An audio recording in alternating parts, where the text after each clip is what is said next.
নমস্কার, pops magic চ্যানেলে সকলকে স্বাগত জানাচ্ছি। একটু গরম গরম ভাত আর সাথে পাতলা মাছের ঝোল। বাঙালির এর চেয়ে প্রিয় খাবার আর কী বা থাকে। আজ আর মাছের একটা ঝোল রান্না করব। ভীষণই টেস্টি হয় খেতে। আর মাছ দিয়ে এমনিতে ঝাল বা কষা রান্না তো খেয়েছেনই আপনারা। আমি বলবো অন্তত একবার এই রেসিপি ফলো করে আপনারা এটা ট্রাই করুন। কথা দিচ্ছি নিরাশ হবেন না। কিছু কিছু রান্না এমন হয় যার সঙ্গে বিশেষ কিছু লাগে না। আজকের এই রেসিপিটিও ওই রকমই। চলুন কথা না বাড়িয়ে তাহলে মূল রান্নায় চলে যাচ্ছি। এখানে 4 পিস আর মাছ নিয়েছি। মাছগুলো খুব ভালোভাবে পরিষ্কার করে ধুয়ে রেখেছি। এবার মাছে দিচ্ছি স্বাদ মতো নুন, হলুদ আর অল্প আটা। সব কিছু ভালোভাবে মাছের সাথে মেখে মাছগুলো আমি 10 মিনিটের মতো রেখে দেব। আটার বদলে কাঁচা সর্ষের তেলও মাখাতে পারেন।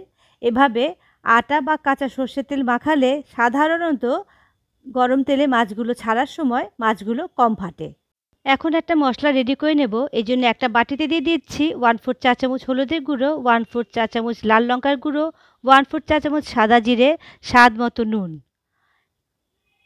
জল দিয়ে গুলে রাখবো মশলাটা। একটু বেশি পরিমাণ জল দিয়েই মশলাটাকে আমি গুলে নেব।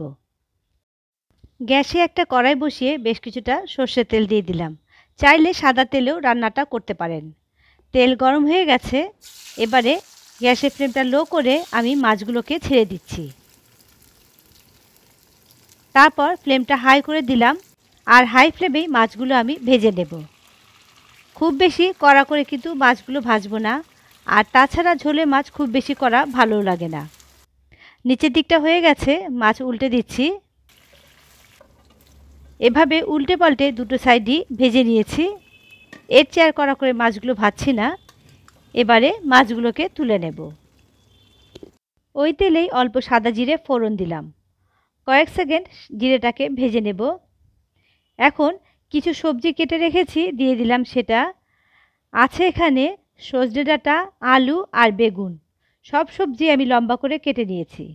আর ফুলকপির সময়ে এখানে অল্প ফুলকপি দেবেন। দিলাম স্বাদ মতো নুন। ভালোভাবে নাড়াচাড়া করে সবজিগুলো আমি ভেজে নেব। কোনো রকম হলুদ আমি এখন দেব না। চাইলে আপনারা ঢাকা দিয়েও ভাজতে পারেন, তবে আমি ঢাকা দিচ্ছি না। এদিকে আমি বড়ি ভাজতেই ভুলে গেছি, তাই কড়াইতে তেল গরম করে তাতে দিয়ে দিলাম 8-10টা ডালের বড়ি। মিডিয়াম ফ্লেমে বড়িগুলোকে ভেজে নেব। খুব বেশি কড়া করে ভাজবো না। বড়িগুলো লাল হয়ে গেছে, এবারে তুলে নেব। আর আপনারা মাছ ভাজার আগেই বড়িগুলো ভেজে নেবেন। গ্যাসে আরেকটা কড়াই বসিয়ে তাতে দিয়ে দিচ্ছি 1 টেবিল চামচ সাদা জিরে। মিডিয়াম ফ্লেমে এই সাদা জিরে শুকনো খোলায় আমি ভেজে নেব। বেশ মচমচে করে জিরেটাকে ভেজে নিয়েছি। এবার নামিয়ে নিচ্ছি, তারপর ঠান্ডা করে এটাকে গুঁড়ো করে নেব। আমি জিরে বাটা ব্যবহার করব না আজ রান্নায়। এই জিরে গুঁড়োটাই অর্থাৎ ভাজা জিরে গুঁড়ো ব্যবহার করব। এদিকে আলু, বেগুন, সজনে ডাঁটা কিন্তু ভাজা হয়ে গেছে। দেখুন আলুগুলো নরম হয়ে গেছে। এখন সেই গুলে রাখা মশলাটা দিয়ে দিচ্ছি।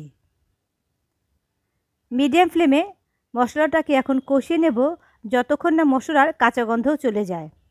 আর এই জন্যই মশলাটা আমি একটু বেশি জল দিয়েই গুলে রেখেছিলাম।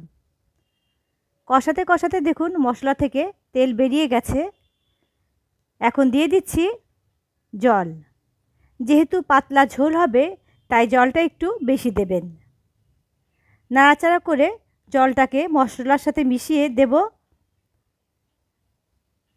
দেখুন ঝোলটা ফুটে উঠে গেছে। এবারে ভেজে রাখা মাছগুলো দিয়ে দিচ্ছি। সাথে ভেজে রাখা বড়িগুলো দিয়ে দিলাম। নাড়াচাড়া করে এখন এই ঝোলটাকে আমি আবারও ফুটিয়ে নেব। গ্রেভিটা ফুটে উঠেছে।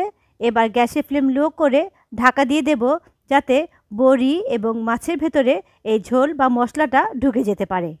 মিনিট 3 পর ঢাকনাটা তুলে নিলাম। আলতো হাতে আবারও মাছটাকে নাড়িয়ে দিচ্ছি। এখন যে জিরেটা আমি গুঁড়ো করে রেখেছিলাম সেই 1.25 চা চামচ জিরে গুঁড়ো দিয়ে দিলাম। আলতো হাতে আবারও মিশিয়ে নেব ঝোলের সাথে, যাতে মাছ বড়ি ভেঙে না যায়। আপনারা তো জিরে বাটার ঝোল অনেক খেয়েছেন। এভাবে ভাজা জিরের গুঁড়ো দিয়ে একবার মাছের ঝোল খেয়ে দেখবেন। এর স্বাদ কিন্তু অন্যরকম। রান্নাটা হয়ে গেছে। এবারে আমি গ্যাসের ফ্লেম অফ করে দিচ্ছি।